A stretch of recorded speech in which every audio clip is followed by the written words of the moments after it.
সম্মানিত ভিউয়ার্স, আসসালামু আলাইকুম রহমতুল্লাহ। আমরা যারা ইলেকট্রিকের ওয়ারিং, ইন্ডাস্ট্রিয়াল ওয়ারিং যারা করি, হাউস ওয়ারিং যারা করি, তারা মূলত কেউ কিন্তু কাজ শিখে আসে না, কারো না কারো মারফতে কিন্তু আমরা কাজটা শিখতে হয়।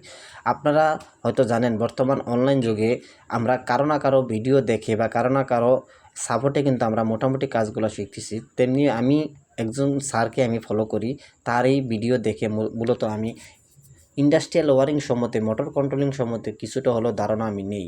তো মূলত এক কথাই হচ্ছে, উনি আমার একতরফায় ওস্তাদও বলা যায়, কারণ ওস্তাদ ছাড়া যেমনি সার্কিট হয় না, তেমনি কারো কাছ থেকে কাজ না শেখা পর্যন্ত কেউ কোনো কাজ করতে পারে না। আজকে আমি একটি মোটর কন্ট্রোলিং নিয়ে আপনাদের সামনে হাজির হয়েছি। মূলত এই মোটর কন্ট্রোলিংটা কিন্তু আমি শিখেছি আমার ওই কামরুজ্জামান কনক স্যারের একটি ভিডিও থেকে। তো সেটা কিন্তু আপনাদেরকে আমি আবার রিপ্লাই একটি ভিডিওর মাধ্যমে চাইতেছি। তো এই জিনিসটা হচ্ছে, একটি মোটর, তিনটি মোটর আমার এখানে আছে, দেখতে পারতেছেন তিনটি মোটরকে আমি একটি মাত্র সুইচ দিয়ে কিভাবে একের পর এক চালাবো। এটা হচ্ছে কি, ধরেন আমি যখন প্রথম সুইচটা দিলাম, প্রথম মোটরটা চলবে, দ্বিতীয়বার অফ করে যদি আমি আবার দ্বিতীয়বার সুইচটা দিই, আমার দ্বিতীয় মোটরটি চলবে। আবার হুবাহুব যদি আমি মোটরের সুইচটি বন্ধ করে আবার সুইচ দিই, আমার 3 নম্বর মোটরটি চলবে। তো এইটা কিন্তু আমি যতবার সুইচ অন করব অফ করব, সেটা কিন্তু আমার মোটর পরিবর্তন হবে। এই জন্য আমি একটি সিমুলেটর সফটওয়্যার দ্বারা আপনাদেরকে এটা চালিয়ে দেখাবো। এটা কিন্তু আমাদের দুইটা মোড আছে, একটি অটো মোড, একটি হচ্ছে আমাদের ম্যানুয়াল মোড। তা আমি অটো মোড, ম্যানুয়াল মোড দুটোটা দিয়ে আমি আপনাদের দেখাবো। আপনারা দেখতে পারতেছেন আমি এখানে কিছু সিম্পল লিখে রাখছি। এই যে আমাদের এটা হচ্ছে কন্ট্রোলিং লাইন LRN, এই পাশে হচ্ছে আমাদের মেইন লাইনগুলা। আমি এখন আমার কন্ট্রোলিংয়ের এখানে একটা এমসিবি বসিয়েছে, দেখতে পারতেছেন। এমসিবিটা আমি চালু করলাম। এখানে যে সুইচটি দেখতে পারতেছেন, এটা হচ্ছে মূলত হচ্ছে আমাদের একটি সিলেক্টর সুইচ। এটা দিয়ে আমি অটো এবং ম্যানুয়ালভাবে চালাবো। তো আজকে আমি আপনাদেরকে প্রথমে ম্যানুয়ালভাবে চালিয়ে দেখাবো, তারপর আমি অটোমেটিকভাবে চালাবো। আর এই সুইচটি দেখতে পারতেছেন, এই সুইচটি দিয়ে আমি যতবার আমি অন অফ করব, আমার মোটর কিন্তু পরিবর্তন হবে। আর এই পাশে এটা আছে, এটা কিন্তু আমাদের ফ্লোট সুইচ আমরা এটা অটোর জন্য রাখছি, একটা ফ্লোট সুইচের আমরা চিহ্ন এঁকে রাখছি। এই দুইটি সুইচ, একটি হচ্ছে অটোভাবে ফ্লোট সুইচ দিয়ে চলবে, আর একটি হচ্ছে ম্যানুয়ালভাবে শুধুমাত্র একটি অন অফ সুইচ দ্বারা আমরা এই তিনটি মোটরকে আমরা চালাবো। তো এখন আমি প্রথমত ম্যানুয়াল পজিশনে চালিয়ে আপনাদেরকে দেখাবো, তারপর আমি অটোমেটিকভাবে দেখাবো। এখানে আমি যে ওয়ারিংটা করছি, এই ওয়ারিংটা আপনাদেরকে বোঝানোর জন্য আমি সিমুলেটর সফটওয়্যারটা ব্যবহার করছি, যাতে করে আপনারা শর্টকাটভাবে বুঝেন। তা আমি এটাকে প্রথমত আমি ম্যানুয়াল মোডে দিলাম। ম্যানুয়াল মোডে দেওয়ার পরে যদি আমি সুইচটা চাপ দিলে আমার প্রথম মোটরটা কিন্তু চলতেছে, দেখতে পারতেছেন আমার প্রথম মোটরটা চলতেছে। সাথে সাথে এখানে কিন্তু আমার দুইটি রিলে আমি কানেকশন করছি। এই দুইটি রিলের আমার প্রথম জানি যে R1 রিলেটা কিন্তু ধরছে, আর একটু কিন্তু বন্ধ আছে। এখন যদি আমি এই অবস্থা যদি আমি সুইচটা অফ করি, অফ করলে কিন্তু হবে কি, আমার রিলের সংযোগ কিন্তু আমার ঠিকই থাকবে, আমার প্রথম মোটরটি বন্ধ হয়ে যাবে। দেখেন আমি সুইচটা অফ করি, এই যে আপনারা দেখতে পারতেছেন রিলের সংযোগ কিন্তু আমাদের আছে, প্রথম মোটরটি বন্ধ হয়ে গেছে।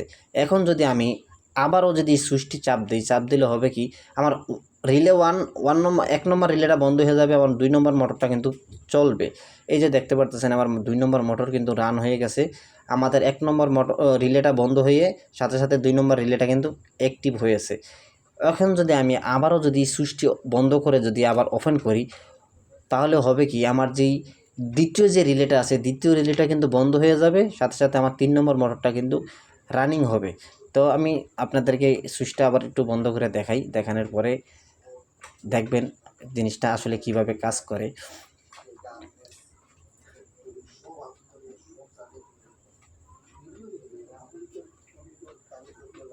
আমি সুইচটা বন্ধ করলাম, দেখতে পারতেছেন আমার কিন্তু দ্বিতীয় রিলেটা বর্তমানে চালু আছে, কিন্তু আমার দ্বিতীয় মোটরটা কিন্তু বন্ধ। এখন যদি আমি আবার সুইচটা দিই, সুইচটা দিলে হবে কি, আমার কিন্তু 3 নম্বর মোটরটা কিন্তু রানিং হয়েছে, কিন্তু রিলে কিন্তু অলরেডি দোনোটা কিন্তু অফ হয়ে গেছে, শুধুমাত্র 3 নম্বর ম্যাগনেটিক কন্ট্যাক্টরটা কিন্তু ধরা আছে। আপনারা ড্রয়িং থেকে লক্ষ্য করলে দেখতে পারতেছেন আমার দোনোটা রিলে বন্ধ, 3 নম্বর মোটরটা কিন্তু অলরেডি চালু হয়ে গেছে। এখন এই অবস্থা যদি আমি আমার এই যে সুইচটা যদি আমি আবার অফ করি, অফ করলে হবে কি, আমার টোটাল যে কন্ট্রোলিংয়ের যে ওয়ারিংয়ের কারেন্ট টোটাল কন্ট্রোলিংয়ের সাবজেক্টটা বন্ধ হয়ে গেছে, সাথে সাথে আমার মোটর কিন্তু তিনোটা অলরেডি অফ। এখন এটাকে আমি আবার একটু ম্যানুয়ালি, এখন এত সময় আপনাদেরকে আমি ম্যানুয়ালি চালিয়ে দেখাচ্ছি, এখন কিন্তু আমি অটোতে করে চালাবো।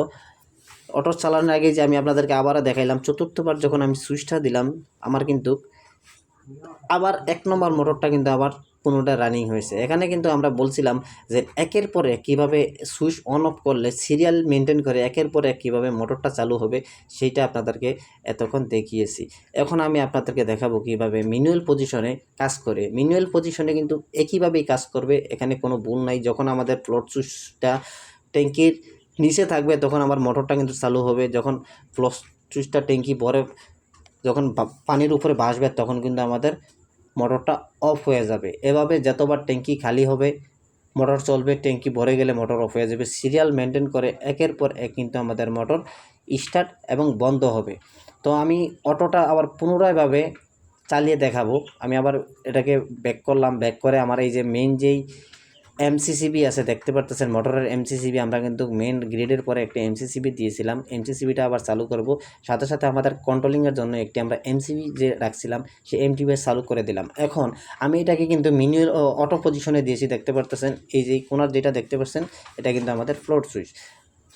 যেভাবে বলছি ঠিক এভাবে আমাদের প্রথম মোটরটি চালু হয়েছে, আবার যখন সুইচ বন্ধ মোটরটি বন্ধ, এভাবে দ্বিতীয় মোটরটি, এভাবে তৃতীয় মোটরটি, ঠিক একইভাবে কিন্তু আমাদের এই মোটরের কাজটি, আমার সার্কিটের যে কাজটি একের পর এক এভাবেই হইতে থাকবে।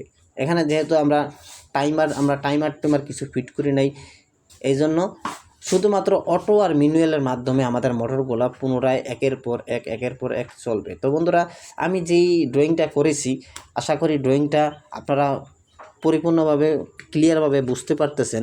আমি কিন্তু এই ড্রয়িংয়ের পরও বাস্তবে কীভাবে কাজ করে, আসলে কি ড্রয়িংটা কি বাস্তবে কাজ করে কি না সেইটাও নিয়ে একটা ভিডিও বানাবো অবশ্যই। পরবর্তী ভিডিওতে আমি আপনাদেরকে দেখাবো যে কীভাবে বাস্তবে আমরা যে কানেকশনটা করলে ঠিক কীভাবে আমাদের এই ড্রয়িংয়ের মতন হবে সেটাও দেখাবো। সাথে সাথে আমি আমার হাত